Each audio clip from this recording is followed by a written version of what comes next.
Hello! Today I will be discussing alkane chains and the corresponding alkyl groups involved in the IUPAC naming procedure. There are 10 alkanes we need to know, as well as how many carbons are associated with each of them. Remember that an alkane is a structure with no multiple bonds. Since we need to know how many carbons each alkane has, we'll make a chart. One carbon is called methane. Since there is only one carbon, there is no actual structure. It would be more of just a dot. Because if we were to put a line, that would indicate two carbons, here and here, so that would be incorrect. Two carbons is called ethane, and would look like this. Once we get past methane and ethane, the structures start to make more sense. 3 carbons is called propane, and would look like this. 4 carbons is butane. 5 carbons is pentane. 6 carbons is hexane. 7 carbons is heptane. 8 carbons is octane. 9 carbons is nonane. And 10 carbons is decane. Now let's take a look at the alkyl groups. The alkyls are easy to come up with based on the alkane. Basically, we drop the ane from the name and add yl to the end to make it an alkyl. An alkyl is an alkane just missing one hydrogen. They are used to name branched chain structures from the main chain. Methane becomes methyl, ethane becomes ethyl, propane becomes propyl, butane becomes butyl, pentane becomes pentyl, hexane becomes hexyl, heptane becomes heptyl, octane is octyl, and nonane is nonyl. And lastly, decane is decyl.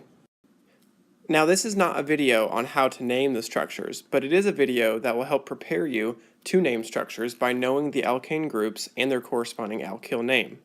Now let's put what we've learned about alkanes so far into perspective. Let's look at the following structure.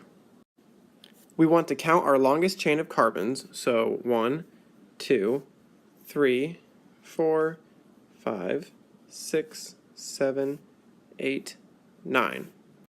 So with what we've learned, we know that 9 carbons in a row is a nonane.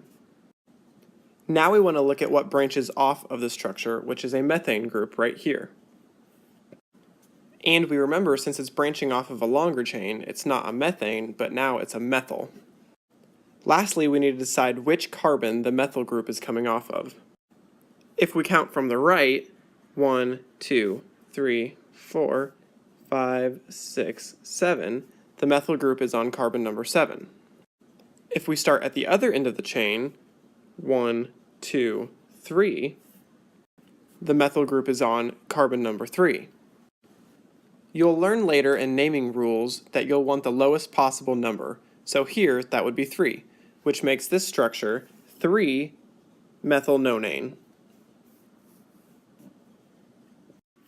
So a quick review. The number of carbons corresponds to a specific alkane name. Like 1 carbon is methane and 2 carbons is ethane. Each alkane name has a corresponding alkyl name, where we basically drop the ane and add yl. So methane would become methyl, and ethane would become ethyl. When naming, we use the alkyl name, because like in this structure, we have a methane attached to a longer chain, so this methane now becomes a methyl, because it has lost a hydrogen. Thank you for watching. You now have the background information to begin learning the rules of naming, to further master your skills as an organic chemist.